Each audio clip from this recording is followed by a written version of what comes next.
Peut-être que t'en as marre de prendre du poids lorsque tu grignotes le moindre truc, et c'est normal, on n'a pas tous la même génétique, la même morphologie. Salut tout le monde, c'est Olectif, bienvenue sur cette nouvelle vidéo.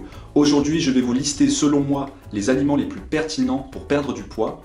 Je me forme en permanence sur la thématique de la nutrition. En premier, je te conseille le radis, c'est l'un des moins caloriques et il est très concentré en potassium. C'est donc un minéral qui va te permettre d'activer la partie musculaire, qui va faire un équilibre des concentrations, que ce soit à l'intérieur ou à l'extérieur de la cellule. De plus, il va également permettre d'avoir des apports en eau. Ensuite, on va avoir le fameux œuf dur, donc c'est un grand classique. Alors je te conseille pour de multiples raisons. Premièrement, il est très peu calorique.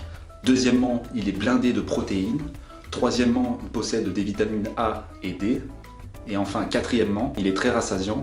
Donc tu n'auras plus faim lorsque tu vas en manger 2 ou 3. En ce qui concerne les féculents, j'ai sélectionné le boulgour, qui est riche en glucides et en minéraux, et aussi il est très faible en matière grasse. Si jamais tu n'en as pas sous la main, tu as d'autres alternatives, telles que la semoule ou encore le quinoa. On passe à un aliment plutôt insolite, ça va être le thé, parce qu'en fait, comme la caféine, il contient une substance excitante qui va te couper l'appétit et donc éviter que tu grignotes en permanence. Et en plus de ça, il ne contient absolument pas de calories. Du côté des fruits, je te conseille notamment la pomme, qui est très riche en fibres, qui a une teneur en sucre raisonnable, qui est très connue pour sa satiété, donc elle est consistante, et elle aussi, elle est peu calorique. Si jamais tu n'es pas adepte des pommes, et je peux le comprendre, je te conseille aussi l'ananas, qui lui va contenir une vitamine B, et aussi la bromélaïne. C'est une substance qui va booster ton système immunitaire. Enfin, je te conseille soit les yaourts, soit les fromages blancs 0%, parce qu'en fait, ils vont constituer une magnifique protéine, puisque ça va être la fusion d'un produit laitier et la fusion d'un œuf. Et en plus de ça, bien évidemment, si tu choisis la catégorie des 0%,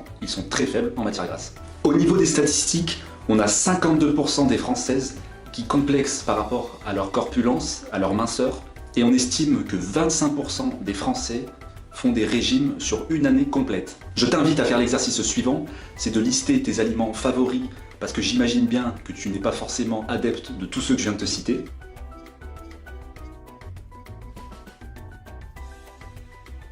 Par rapport aux études scientifiques, il y en a une qui a été établie et qui a été assez importante, c'était à l'université de Stanford, dans lequel les chercheurs expliquaient qu'il fallait avant tout se focaliser sur la qualité et non la quantité.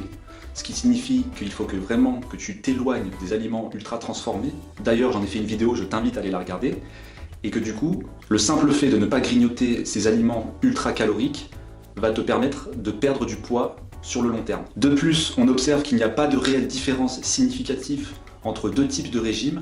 Par exemple, en Amérique, il y avait le low carb et le low fat. Le premier, donc, c'est ce qui concerne la consommation des glucides, et le second, c'est ce qui concerne le fait de manger des bonnes matières grasses. Alors, étonnamment, à l'issue de cette étude scientifique américaine, les résultats ont démontré que la génétique n'avait pas forcément d'influence sur la réponse par rapport aux deux régimes.